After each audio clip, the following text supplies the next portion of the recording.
Concluído, então, o primeiro painel, e ainda continuando sob a mediação da professora Clarice, eu convido, então, para compor a mesa dois sobreviventes, os senhores Bernard Katz, desculpe. Ela pode vir, por favor. Pode passar a mesa.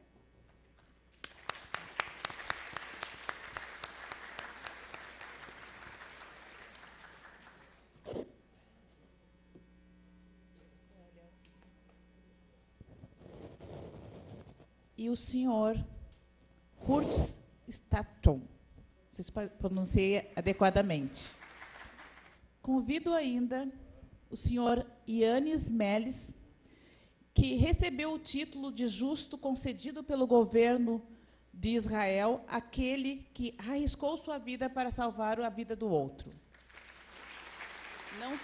Não sendo judeu, arriscou sua vida para salvar a vida do outro.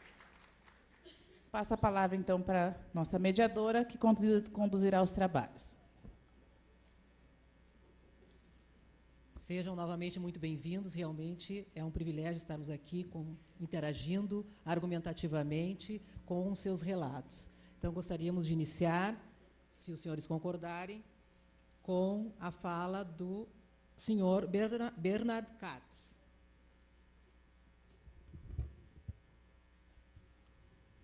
Bom dia a todos. Eu nasci no ano 36, no seio de uma família judia na Holanda. Meu sobrenome tem antecedentes na Holanda. Eu tenho pesquisado a partir, pelo menos, do ano 1540. Eu nasci numa cidade perto da fronteira alemã, uns 15, 20 quilômetros, 50 mil habitantes. E Holanda foi invadida pelas tropas alemãs no dia 10 de maio do ano 40. Eu me lembro ainda a tropa em perfeita formação militar chegando de uma rua proveniente da estação de trens, na minha rua, e um ciclista, em aparente atitude de protesto, não quis sair do caminho, foi atropelado pela tropa. Eu me lembro ter visto a bicicleta destruída depois da tropa passar. Nunca soube o que aconteceu com o ciclista. Nossa casa encheu de gente, relações, amigos, conhecidos de meus pais, querendo saber de meu pai o que fazer, o que ia acontecer e tal.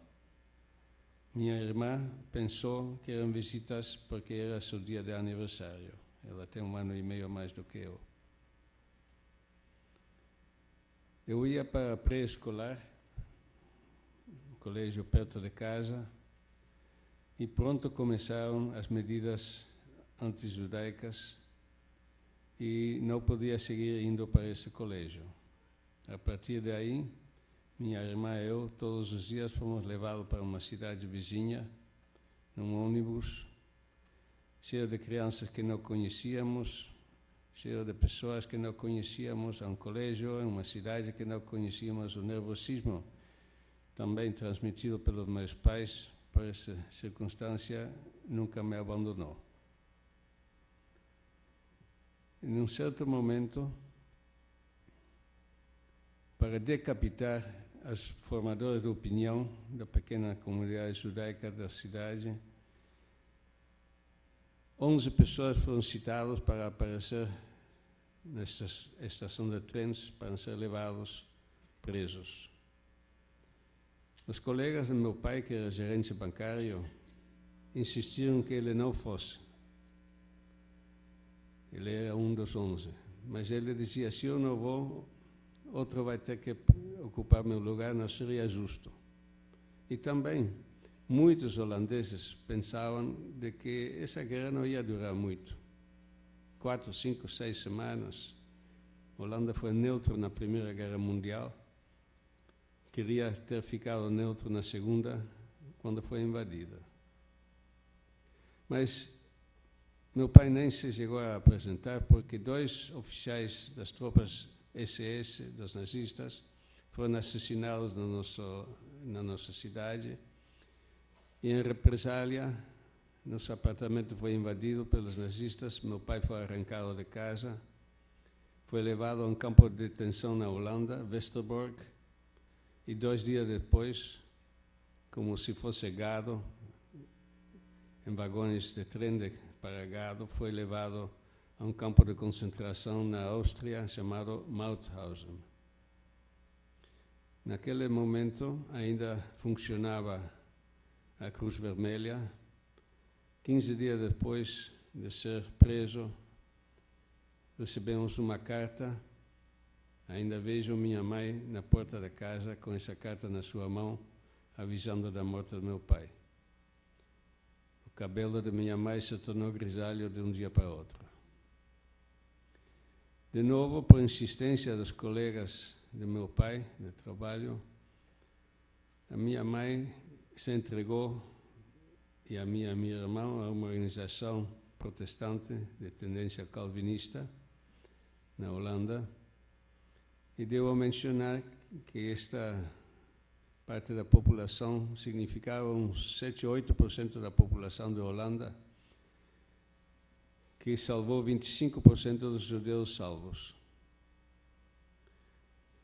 Passei em total por 7 endereços diferentes, a primeira noite na casa de uns vizinhos, depois a 3, 4 quadras de casa, na casa de uma outra família, e depois a filha de uma família que vivia na beira da cidade, frente ao campo, nos vem buscar de noite, levou minha irmã e eu, cada um de sua mão, e passamos por um túnel ao lado da estação de trens, bastante comprido.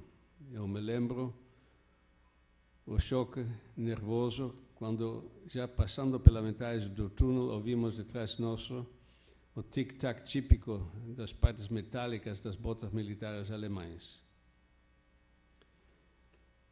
Ficamos umas 5 semanas na casa dessa família Havermann, na beira do campo. Podíamos brincar na frente, no campo, sem problema. Até que, de repente, um dia apareceu um amiguinho meu do pré-escolar. Nos reconhecemos, falamos disso em casa, e a partir daí não podíamos mais sair fora de casa pelo perigo de sermos vistos, reconhecidos por pessoas não autorizadas. Depois de umas 5 semanas, a mesma organização encontrou um lugar para nós mais permanente, numa cidade vizinha, mais perto da fronteira ainda. Família Huisman, o casal tinha uma idade de ser nossos avós, que vivia numa casa, uma pequena fazendola, digamos, onde na frente vivia a filha, o genro e uma neta, a minha irmã de criação, costumamos dizer, e na parte de trás este casal, minha irmã e eu. Passamos aí a maior parte do tempo da guerra. Não podíamos sair afora, pelo perigo de sermos vistos.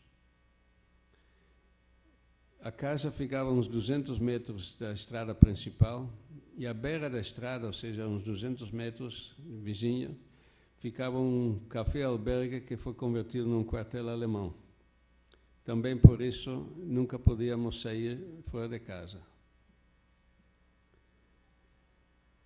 2 vezes durante o tempo da guerra, houve busca de gente escondida. Testemunhas de Jeová, judeus, comunistas, seja o que for, todas as minorias perseguidas. Na primeira vez, todas as casas do bairro foram vasculhadas, menos a nossa. Uma segunda vez, se entraram, o dono de casa botou uma escada para eles vasculhar num sótão acima do quarto onde estávamos almoçando. O cara desceu, afastou a escada, botou a cabeça pela porta, viu a família no almoço, não aconteceu nada, fechou a porta, nos salvamos. No meio da guerra, a minha mãe não aguentou mais não ver seus filhos. Conseguiu saber, através da organização, onde estávamos, conseguiu 2 bicicletas e com uma amiga vem pedalando 150 quilômetros numa cidade no centro da Holanda para nos ver. Então imagina, quando chegamos na casa dessa família Huisman, nós fomos ensinados, indoctrinados dia e noite. Meu nome não era mais meu nome, meu sobrenome não era mais meu sobrenome. Nossos pais tinham morrido no bombardeio de Rotterdam, cujo centro foi totalmente destruído para impedir o uso do porto pelos alemães. E aí, do nada, apareceu uma mulher que disse ser minha mãe. Até hoje considero o dia mais traumático da minha vida.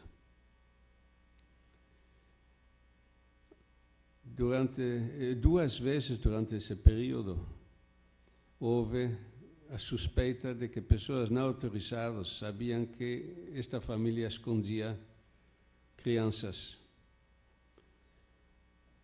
Uma vez passamos uma semana na casa de um filho do casal, que tinha um negócio de hortifrutigranjeiros no centro da cidade, e passamos uma semana no sótão da casa dele. Depois voltamos. Uma outra vez fomos levados de bicicleta de noite para uma pequena cidade mais ao sul. Dormimos uma noite na casa de uma família, cujo nome nem me lembro. E na noite seguinte fomos levados para uma família Rotaubing, na cidade de Eibergen, uma fazenda bem na fronteira com a Alemanha. Não tinha casas nas redondezas imediatas, que foi uma maravilha, porque minha irmã e eu podíamos sair de casa, brincar no jardim, ajudar um pouquinho no campo com o que houver para crianças fazer. E sempre me lembro, na memória, uma coisa extraordinária, no jardim dessa família ao lado da casa tem um pessegueiro, que é uma árvore que o clima de Holanda não permite.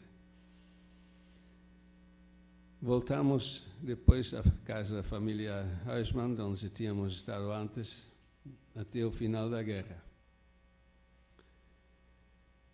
Quando, no começo do ano 45, na primavera, todos os dias o céu estava cheio de aviões dos aliados a caminho da Alemanha. Caíam bombas também em objetivos holandeses. Se ouvia a artilharia alemã querendo abater os aviões. Me lembro um avião atingido, o piloto pulou em paraquedas, mas o paraquedas demorou muito em descer, vinha muito devagar, até eu me dei conta, sendo criança ainda, que era só metade do corpo. Também uma memória que nunca se esquece. Quando já se ouvia na artilharia das lutas chegando perto, todo o bairro se reuniu e se decidiu abandonar o lugar, e algumas centenas de pessoas a pé fomos para uma floresta perto, dormimos 3, 4 noites entre as árvores, até que o dia 16 de abril do ano 45, pela manhã, apareceram os tanques dos aliados e sabíamos que tínhamos sido liberados. Caminhamos de volta para a nossa casa e quando chegamos vimos que os alemães do quartel ao lado tinham feito sua festa de despedida na nossa casa. Os porcos estavam todos despedaçados no campo, no jardim, as galinhas todas com a cabeça cortada, mas nada que afetava as pessoas em si. Durante todo o período da guerra, nunca me faltou nem comida, nem roupa. Depois da liberação, primeiro os soldados que ocuparam, aliados que ocuparam o quartel que era antes alemão ao lado, vieram a tomar seu chá, traziam, às vezes, algumas coisinhas para comer para minha irmã, eu sempre me lembro. E em pouco tempo depois minha mãe apareceu, nos veio buscar. Voltamos para a minha cidade natal. Nossa casa tinha sido arrasada pelos bombardeios, porque a minha cidade natal é um nó ferro-rodoviário, e para impedir o transporte através dela, foi bombardeado. Nosso apartamento acima do banco tinha sumido, a única coisa que ficou em pé foi o cofre do banco. A municipalidade requisitou lugar para nós viver. Eu vivi, em total, 4, 5 endereços diferentes, até emigrar no ano 53 ao Uruguai, onde já um tio meu, um irmão de minha mãe, com 2 de seus filhos casados, tinham mudado.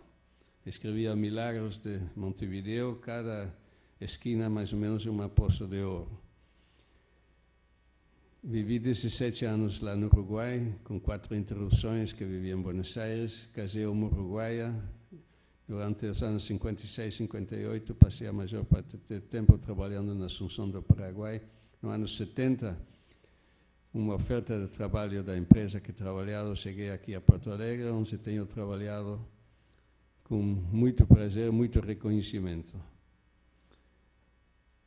Antes de terminar, eu gostaria de dizer ainda que, para mim, o Brasil é o único país no mundo que tem dado albergue a imigrantes de todas as origens, cores, culturas, religiões, idiomas. Como já ouviram hoje dos conferencistas, não é que não temos preconceitos.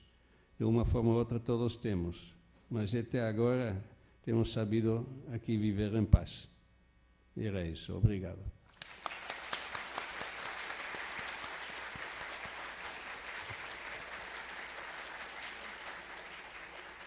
Agradecemos ao Sr. Katz o seu relato e pela sua coragem e a disponibilidade de estar aqui conosco para preservarmos a memória, a nossa memória, o que é muito importante. Passamos, então, a palavra ao Sr.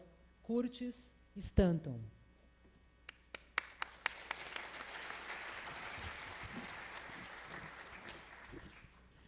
Bom dia. Antes de contar minha história, eu só queria lembrar que não foram somente 6 milhões de judeus que morreram pelo Holocausto. Tinha um total de quase 17 milhões que eram deficientes, pessoais de outras religiões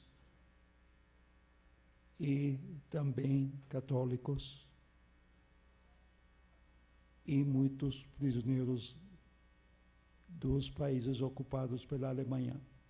Também tinha campos de concentração em grandes números, inclusive muitas indústrias tinham seus próprios campos com prisioneiros, porque a política dos alemães nazistas era de matar os judeus, não somente em fuzilar eles câmaras de gás, mas também fazer eles trabalhar muitas horas com muito pouca comida e, assim, com falta de nutrição, enfraquecê-los e que morriam também nessa fase. Começando com minha história, eu nasci na cidade de Hamburgo, Alemanha, em 1929. Estou atualmente com 87 anos. Minha origem era meu pai, de origem alemã, eu descobri de 1600 e algo, na Alemanha, e que era um alemão típico em todos os sentidos, que ele lutou na Primeira Guerra Mundial, no exército alemão, foi ferido e depois da guerra, trabalhou como gerente de um magazine na cidade de Hamburgo por muitos anos. E minha mãe era dona de casa. Ela vinha de uma família originalmente de Portugal ou da Espanha, eu não descobri ainda, mas também vivia numa parte de Hamburgo que antes pertencia à Dinamarca, chamado um bairro, depois ficou um bairro de Hamburgo chamado Altona. E éramos um total de 5 pessoas na família.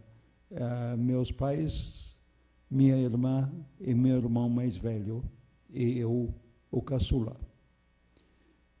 Os primeiros anos da minha vida foram totalmente normais, que eu me lembro que eu não sabia que meu pai já perdeu o emprego em 1934 por ter sido judeu, e ele teve uma vida, parece, muito difícil para ganhar o suficiente para manter a família.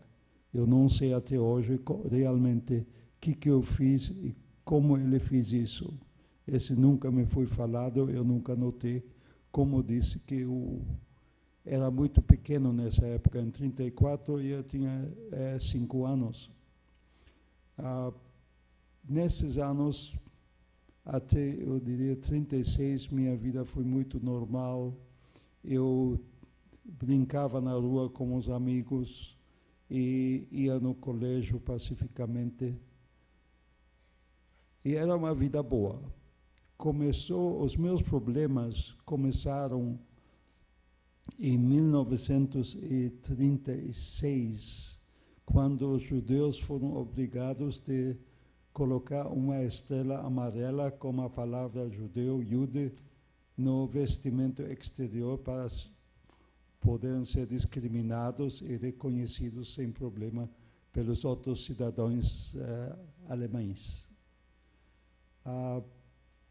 O meu problema pessoal começou no colégio, na escola municipal onde eu ia, e de repente eu notei que eu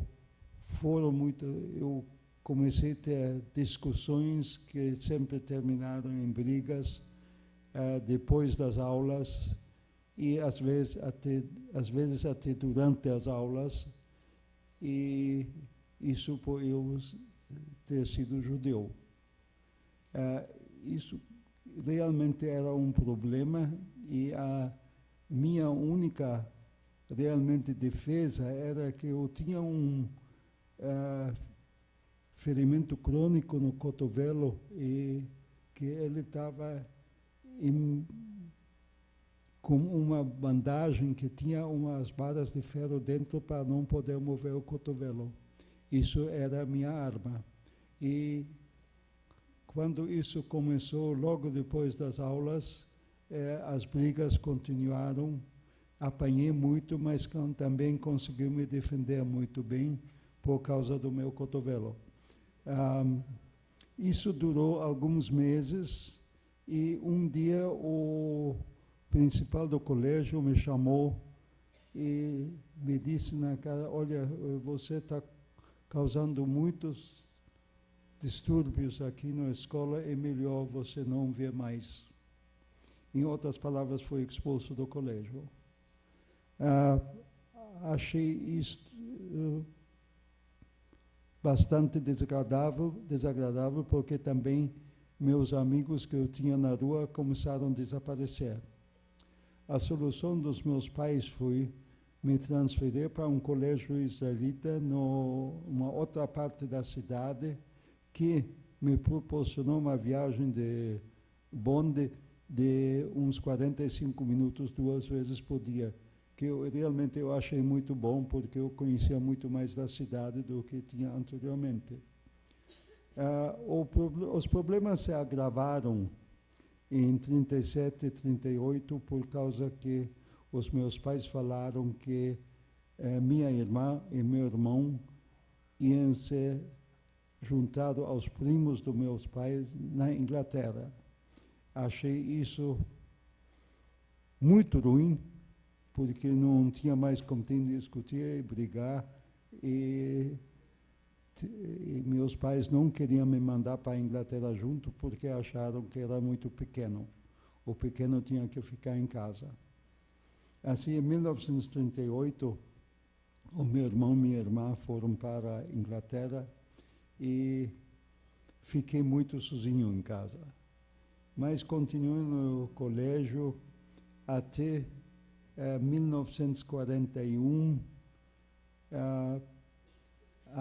De repente fomos convocados pela polícia para nos apresentar 2 dias mais tarde, que eu olhei os dados faz poucos dias, que era o dia 25 de outubro de 1941.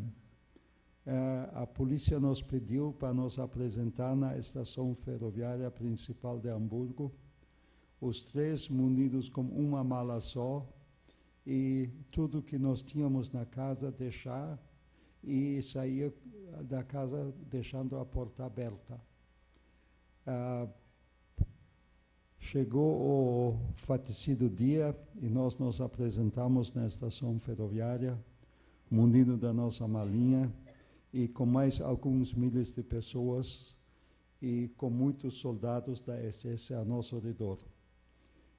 Esperamos algumas horas, e de repente apareceram uns vagões de gado.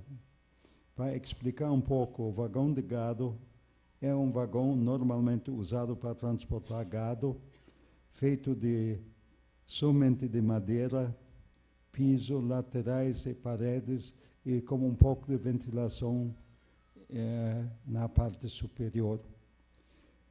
Fomos obrigados a subir nos vagões, mais ou menos 70 pessoas por vagão, e algumas horas depois fecharam as portas e iniciamos uma viagem que mais ou menos 24 horas, até chegarmos na cidade que nós subimos depois, era a cidade de Lodz, na Polônia, chamado pelos alemães de Litzmannstadt. Os alemães tinham hábito de mudar todos os nomes nas regiões que eles ocuparam. E chegamos no gueto de Lodz. O que é um gueto? Um gueto é uma parte da cidade simplesmente isolado, com arame farpado e algumas entradas ou saídas, e vigiado por fora por soldados poloneses ou polícia polonesa, e por dentro por alemães e alguns judeus também. Chegando no gueto de Lodz, fomos alocados num apartamento de 2 quartos, onde éramos um total de 17 pessoas para começar. Logo após a minha chegada, meu pai adoeceu por causa dos ferimentos na guerra que ele recebeu, e eu fui convocado para trabalhar numa metalúrgica no turno da noite, e que era um trabalho muito duro. E com 12 anos, eu realmente não tinha condições de fazer esse trabalho, era trabalho noturno, e depois de 2 meses eu desisti desse trabalho e comecei a trabalhar numa fábrica que fabricava caixas de munições para o exército alemão. Isso foi um trabalho mais leve, porque era diurno. Isto continuou por algum tempo, não me lembro quanto tempo, quando um dia eu estava caminhando no gueto durante a tarde, e de repente todos os jovens foram separados por soldados alemães que nos levaram ao hospital. Nós disseram que os jovens iam ser transferidos para um outro campo. No gueto já havia boato que existiam outros campos até de exterminação. Isto, logicamente, preocupou todo mundo, mas durante a noite eu consegui escapar do hospital e voltei para casa onde estavam meu pai e minha mãe.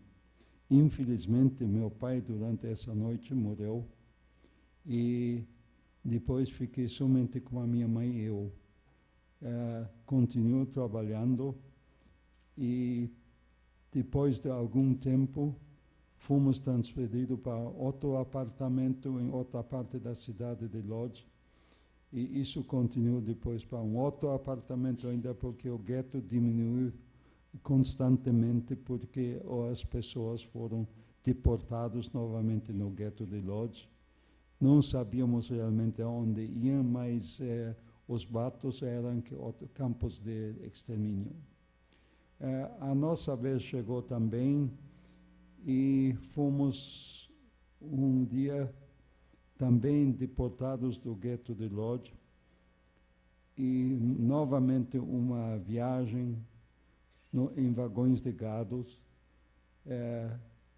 Só para acrescentar que nessas viagens, tanto de Hamburgo para Lodz como de Lodz, na seguinte viagem, novamente uns 70 pessoas, sem água, sem qualquer condição de fazer necessidades físicas e qualquer comida.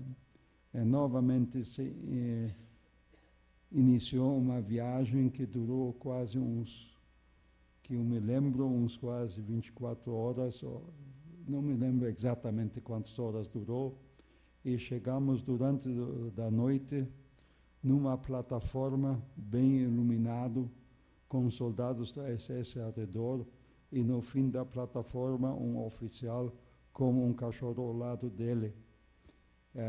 Todo mundo foi obrigado a sair dos vagões, e esse oficial só olhou as pessoas e disse, esquerda, direito, esquerda, direito. Quando chegou a minha mãe, olhou e logo lado esquerdo. Para mim, perguntou qual é a sua idade. Eu disse, não sei porquê, 16 anos, direita. Eu soube depois que nós estávamos como campo de extermínio de Auschwitz. Minha mãe foi diretamente para câmaras de gás e eu fui transferido para campo, onde tive que trabalhar e, conforme me falaram, era um trabalho muito bom porque era dentro de um galpão e mais um trabalho muito que a gente pensei depois muito triste, muito deprimente, que era classificar a roupa do pessoal que tinha sido morto nas câmaras de gás. Isso eu só soube depois de onde vi a roupa. A vida no campo de Auschwitz, Birkenau, e como os poloneses falaram, Oswiecim, novamente a maneira alemã de dar outros nomes, mudar os nomes. O trabalho no campo, para mim, não foi muito difícil, mas a fome batia todos os dias, porque a falta de comida era realmente crucial para a gente, e a gente comia tudo que apareceu, até a gente fuscava no lixo para comer a casca de batata crua, se tinha, mas também não tinha muito. A minha sorte, eu diria, que esse trabalho de classificação de roupas me deu a sorte de poder ter roupa, quando chegou no inverno, de roupa mais quente, embaixo do uniforme do campo, e ter sapatos decentes. Uma das coisas mais deprimentes no campo era quando alguns prisioneiros tentaram de fugir. Que eu saiba, ninguém nunca sucedeu, porque ou eles foram apanhados pelos alemães, dentro ou fora do campo, ou pela polícia polonesa, que tinha muito prazer em devolvê-los. Quando eles foram devolvidos para o campo, todo mundo foi chamado para se apresentar na praça principal do campo, onde essas pessoas que tentaram escapar foram enforcados perante todo mundo para tentar evitar que outros tentassem a mesma coisa. Chegando no inverno de 1944, foi muito comentário que o exército russo estava se aproximando do campo. E uma noite, nós fomos obrigados a sair do campo, vigiado e acompanhado por soldados alemães, e começamos uma marcha dentro da floresta, que só foi durante a noite. Durante o dia nós nos escondemos, fomos escondidos nas florestas, e durante a noite marchamos. Para onde não sabíamos, mas muitos dos prisioneiros não aguentaram porque não tinham roupa, não tinham sapatos e eram muito fracos. Esses que caíram na estrada foram logo fuzilados pelos soldados alemães. Chegamos, eu não me lembro se foram 2 ou 3 dias, numa outra pequena estação ferroviária, novamente uma outra viagem em vagões de gado. Não me lembro quantas horas durou esta viagem, mas nós terminamos no campo de concentração e extermínio de Mauthausen, onde o pai do meu colega Bert também terminou a vida. Nós ficamos alguns meses lá e depois uma outra viagem, vagões de gado novamente para um outro campo que já era perto de Berlim, chamado Sachsenhausen. Lá eu tive um problema de saúde, mas tive a sorte que lá tinha alguns prisioneiros de guerra noruegueses, entre quais também tinha um médico que me salvou a vida. Depois de alguns meses em Sachsenhausen, novamente os jovens foram separados e subimos em caminhões do exército alemão, com soldados nos vigiando e motorista do exército alemão, que nos levaram, que nós subimos somente depois para a cidade de Lübeck, onde nós íamos para a Suécia, mas isso é um boato que nunca verifiquei, nunca consegui verificar tampouco. Essa viagem de caminhões durou uns 2 ou 3 dias, e o problema foi que os caminhões do exército alemão foram atacados por aviões dos aliados que metralhavam os caminhões do exército alemão. A primeira vez que isso aconteceu, os soldados que estavam nos vigiando, o caminhão parou e eles se esconderam no lado da estrada. E nos obrigaram a ficar acima do caminhão. Segunda vez que isso aconteceu, nós fomos juntos no lado da estrada para evitar que sejamos mortos pelas metralhadoras dos aviões. Essa viagem terminou para nós uma manhã cedo, quando nós estávamos dormindo em cima do caminhão, nós acordamos, não tinha mais soldados alemães e não tinha mais motorista. Descemos dos caminhões e não sabíamos aonde ir e fomos na direção aonde estava o caminhão em frente.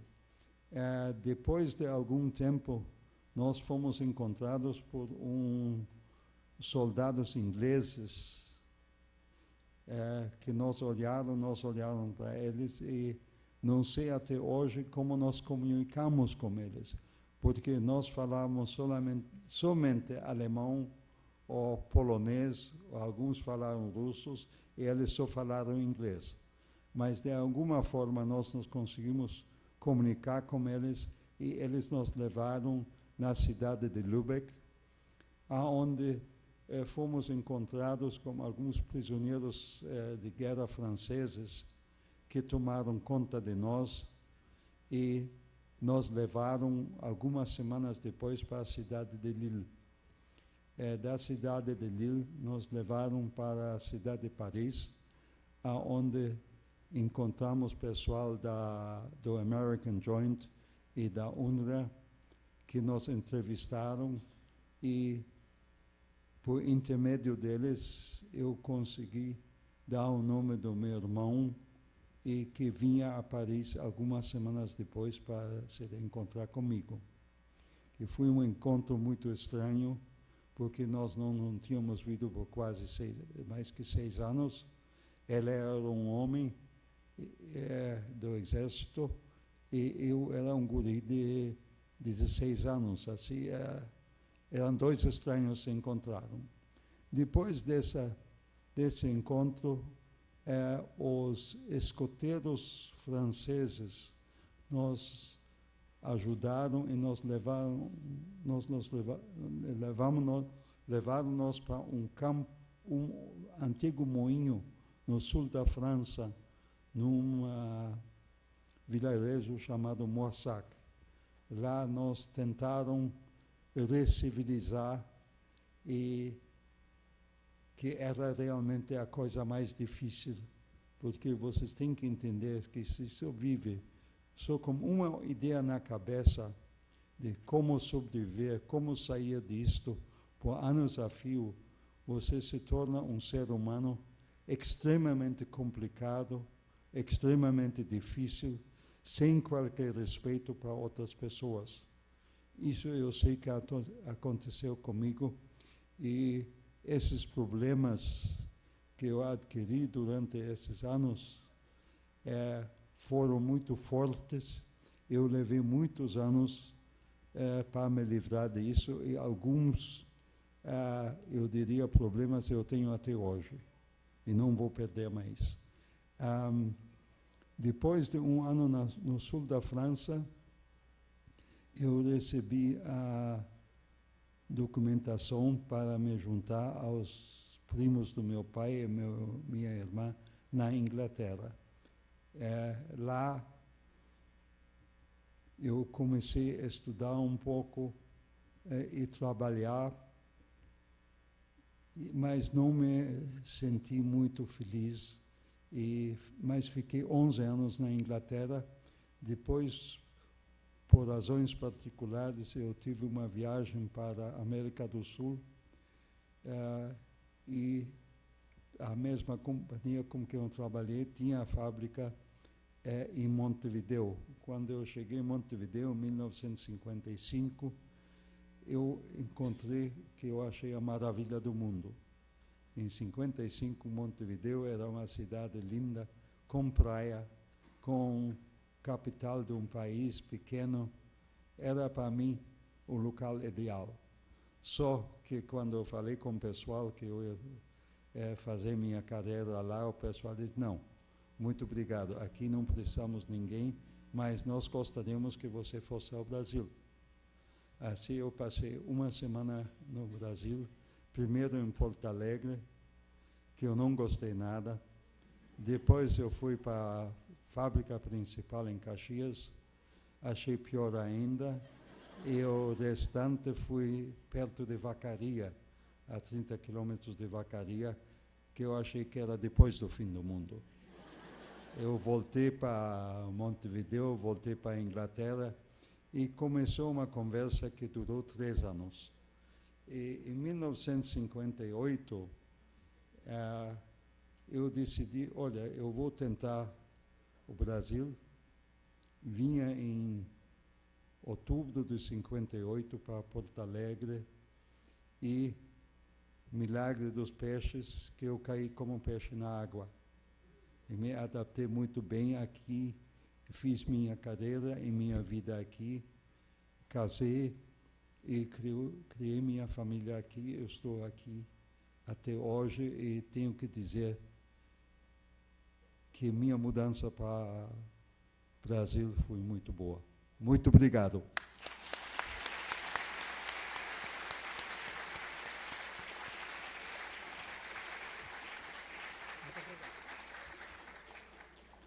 Agradecemos também o relato do senhor Curtis e seja muito bem-vindo como cidadão porto-alegrense sempre. Né? Okay? Obrigado. Passamos agora a palavra ao senhor Johannes Melis. Né? Justo, né? E Justo é o não-judeu que arriscou a vida para salvar judeus. O título de Justo é um título digno da igualdade. Por favor, com a palavra. Na verdade, quem tem esse título é meu pai. Eu conto a história dele, porque eu era muito criança ainda, quando eu passei toda essa história que eu vou contar para vocês. Então, eu morava numa cidade bem no sul da Holanda, a cidade de Roermond, que ficava muito perto da fronteira da Alemanha e, do outro lado, perto da fronteira belga. A gente morava um pouco para fora da cidade, uns 2 quilômetros, na beira de um rio, porque o meu pai trabalhava no complexo do governo que cuidava de rios e canais. Ele é responsável por uma eclusa lá. A guerra iniciou, então, em 1939, e na Holanda diziam que não ia ter guerra lá, porque a gente é um bom vizinho da Alemanha e tal. Que, então, a guerra iniciou mais para lá da Polônia, da Rússia, que era bem no outro sentido. Mas meu pai não acreditava nisso. Ele dizia, não, mas podem vir sim. E a gente morava numa casa assim, perto do rio, que era um sobrado, e ele resolveu fazer esconderijo dentro de casa. Então ele fez um esconderijo primeiro no sótão. Nós tínhamos uma casa que se usava os telhados altos, muito inclinados por causa da neve. Então meu pai fez no segundo piso uma escada camuflada, embutida escondida dentro da parede, e construiu um local que dá para se fugir lá para cima. Depois ele fez um outro, na nossa cozinha, nós tínhamos uma despensa, que era uma porta, e atrás dessa porta descia uma escada, lá debaixo da casa, onde nós tínhamos a despensa. Meu pai, atrás dessa porta, ele fez umas prateleiras, um armário fechado, giratório. Então, era só girar e dá para fugir atrás. Quem abria a porta era um armário, na verdade, tinha um lugar bom para se esconder atrás.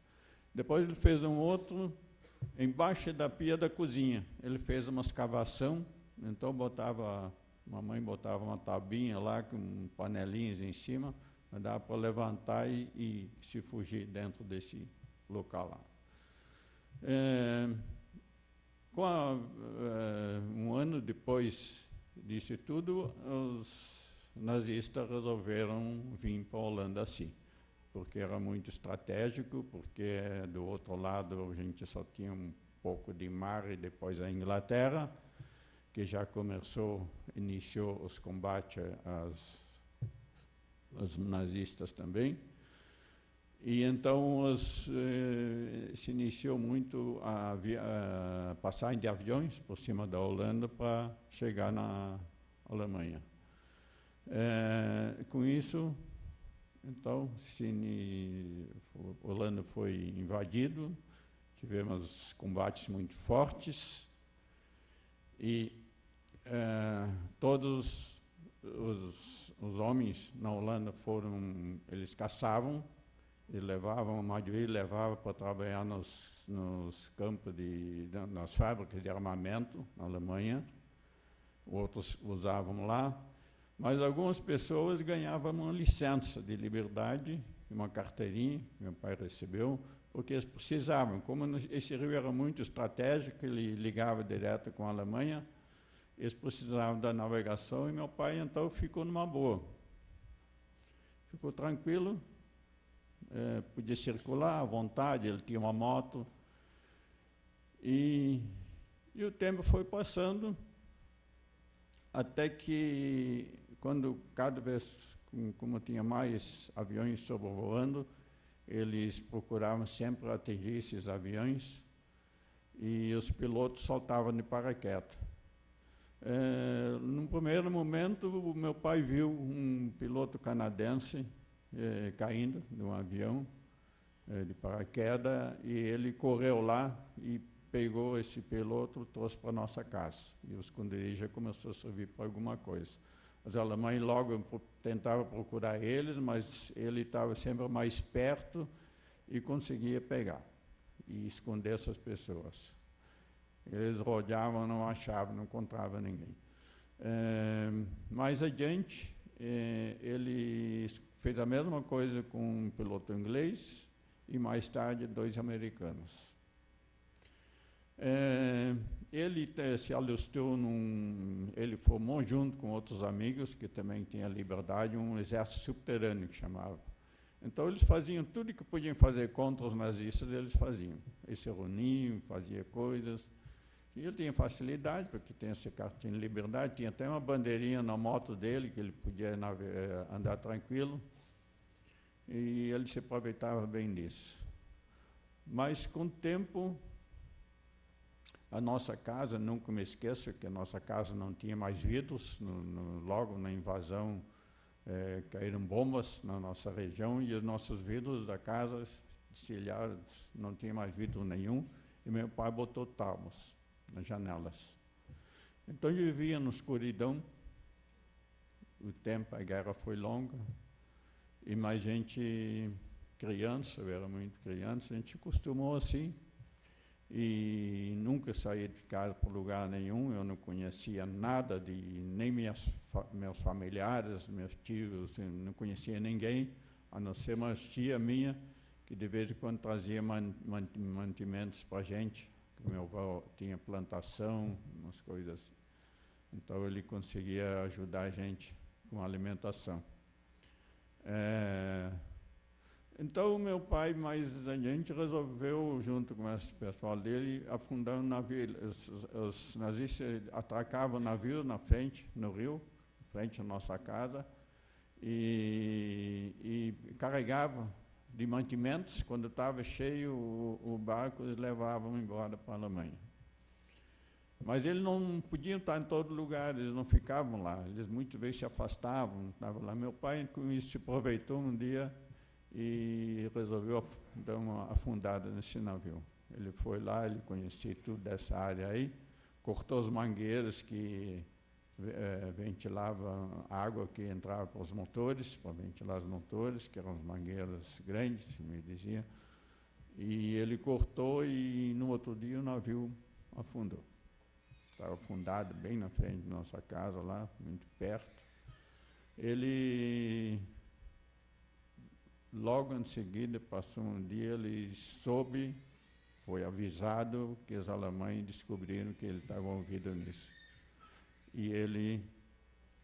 Mas ele, antes disso, ele fez uma outra ainda. Ele tinha iniciado a perseguição aos judeus na nossa região, já tinha acontecido em outros lugares, e quando ficou forte lá, eles conheciam umas famílias lá que tinham lojas na nossa cidade, e ele um dia, ele resolveu, mas eu vou lá, como é que estão essas pessoas lá? Ele foi lá, e eles foi numa noite, e as pessoas já estavam saindo das casas deles, mas eles não sabiam para onde ir. O que eles sabiam é que não podiam ficar dentro da casa deles, porque todo mundo sabia que onde moravam judeus, e tinha muitos holandeses até que podiam entregar a eles, que sempre tinha gente que não gostava de judeus. A minha família era muito católica, meus pais, mas meu pai não fazia diferenças por pessoas, por religião, por qualquer coisa que fosse, ou raça. Então ele trouxe essa pessoa para a nossa casa. Nós já tínhamos lugar, esses pilotos todos foram evacuados de volta para eles, com esse pessoal dele, ele tinha uma maneira de levar eles para o lado da Bélgica, onde eles conseguiam voltar para a terra deles. Todos eles sobreviveram, depois meu pai recebeu notícias deles. Então, sobrou lugar para essas famílias, era uma família que tinha 2 filhos, outra família era só um casal. Eles eram até parentes um do outro. e vieram para a nossa casa e ficaram. Foi muito tranquilo. A guerra foi muito longa, mas todo esse tempo meu pai não tinha problema. Ele fazia até boas relações, mantinha boas relações com esses nazistas que vinham lá, que ocupavam. Às vezes eles ficavam uns tempos lá, depois eles sumiam, né? E ele manteve um bom relacionamento para facilitar as coisas, né?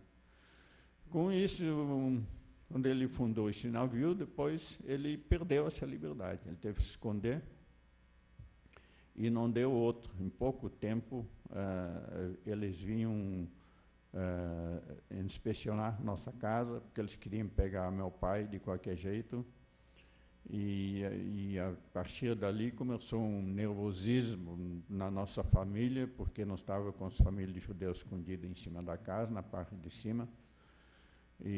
Mas meu pai estava muito bem preparado, então nossa rua tinha vantagem que não tinha saída, ele vinha só da cidade para o nosso complexo, então não tinha muito movimento, e qualquer coisa de longe a gente já sabia, quando vinha os caminhões do exército, quando vinha tropas marchando, tudo a gente já notava de longe. E meu pai então nos treinou. Eu tinha um irmão meu, então ele nos ensinou a atender a porta.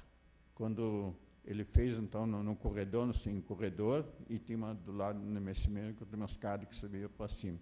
Ele fez uma teclinha que a gente tinha que apertar, que acendia uma luzinha lá onde essas famílias estavam escondidas, que eles não faziam barulhos. Então, quando vinha, ele já, a preferência dele era embaixo da pia, entrada por baixo da casa, se escondia para dentro. Eu e meu irmão corria na teclinha, apagava a teclinha e ia na porta esperando ele chegar. E minha mãe deitava na cama e se fazia doente. Então ele estava tudo preparado para recepcionar eles. Então, eu era tão criança, mas tudo ficou gravado na minha cabeça, eram momentos de muito nervosismo e a gente nunca esquece. Então, a gente abria a porta, eles já diziam, papai está viajando, mas eles não davam bola, a gente dava um empurrão na porta, entrava para dentro de casa, corria pela casa, procurava, escondia, ver se o pai estava em algum lugar, mas nunca achavam nada. E ia embora. Isso aí, semanalmente, se repetia dali para diante. Até que, quando os aliados começaram a invadir a Europa,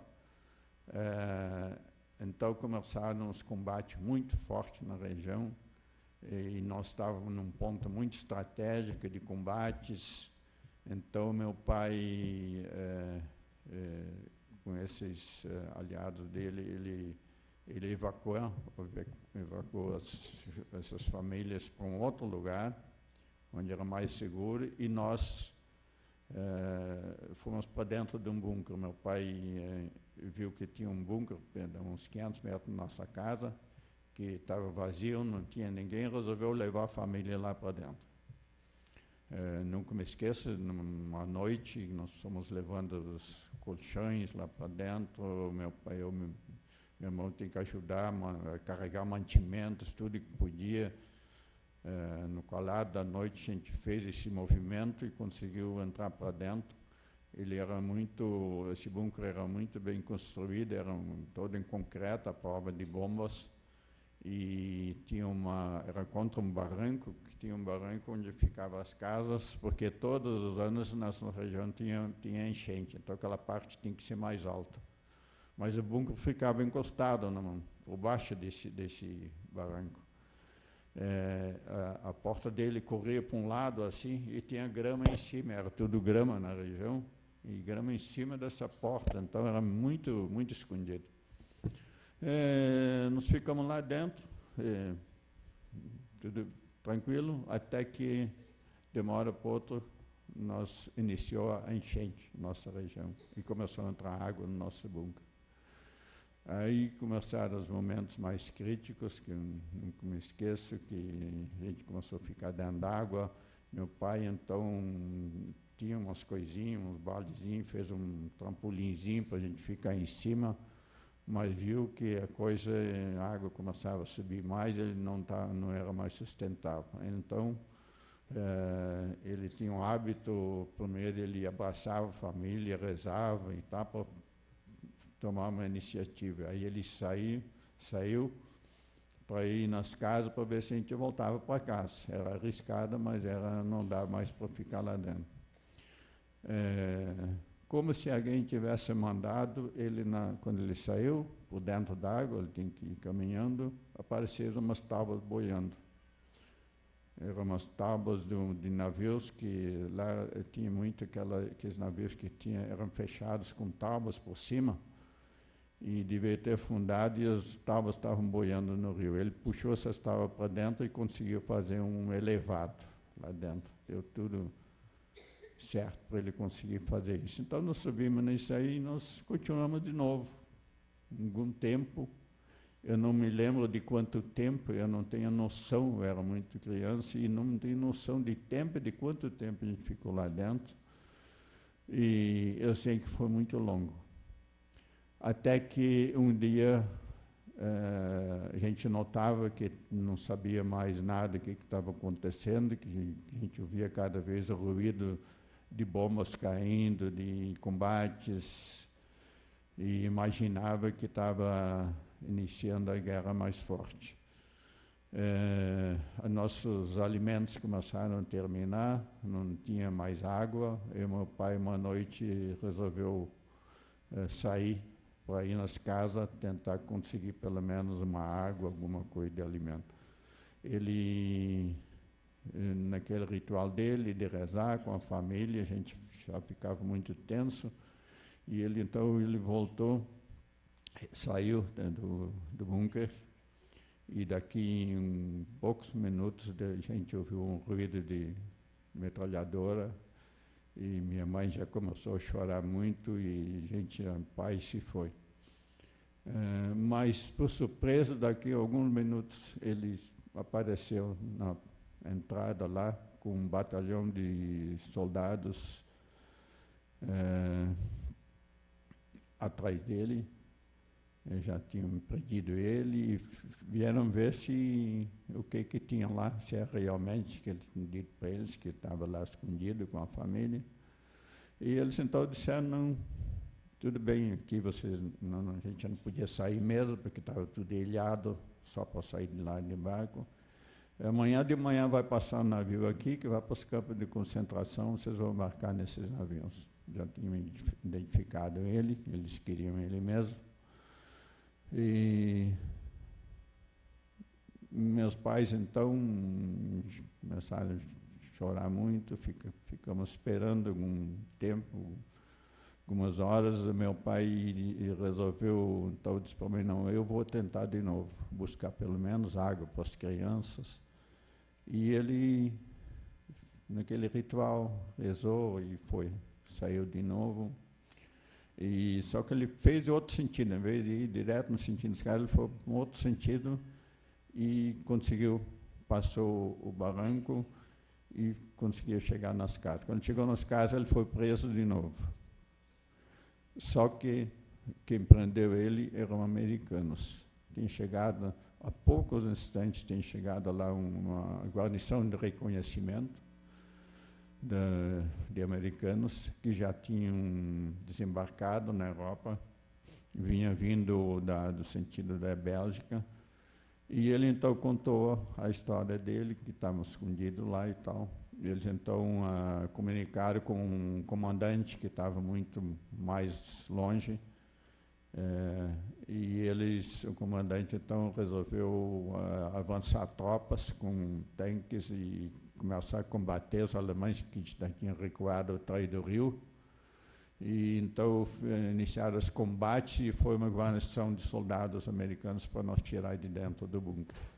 Eu nunca esqueço que foi carregado num ombro da cidade com água, um soldado americano com água até o pescoço, sentado no ombro dele, depois colocado em barcos e depois em caminhão de soldados que nos levaram lá para o lado da Bélgica, onde eles tinham liberado já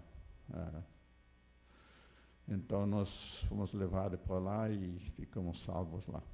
De lá, nós aguardamos até o fim da guerra. Nunca me esqueço o momento quando os adultos começaram a pular, se abraçar, e me contaram que era o fim da guerra. E assim, depois, então, voltamos nas nossas casas, nos encontramos de novo com essas famílias que meu pai ajudou eles a salvar. Eles salvaram todos, voltaram para a nossa cidade lá e passaram a ser nossa família também. Nós chamávamos ele de tios e tias. E então, poucos anos depois, meu pai resolveu então emigrar para o Brasil. E aqui nós iniciamos então uma vida totalmente nova. Né? Hoje sou casado com uma gaúchinha aqui do interior, há 50 anos. E eu fiquei com muita trauma de guerra, era muito difícil, sonhava muito, dormia muito, meus pais nunca perderam, mas essa gaúchinha aqui me ajudou muito a tirar isso da cabeça e estamos aqui. Muito obrigado.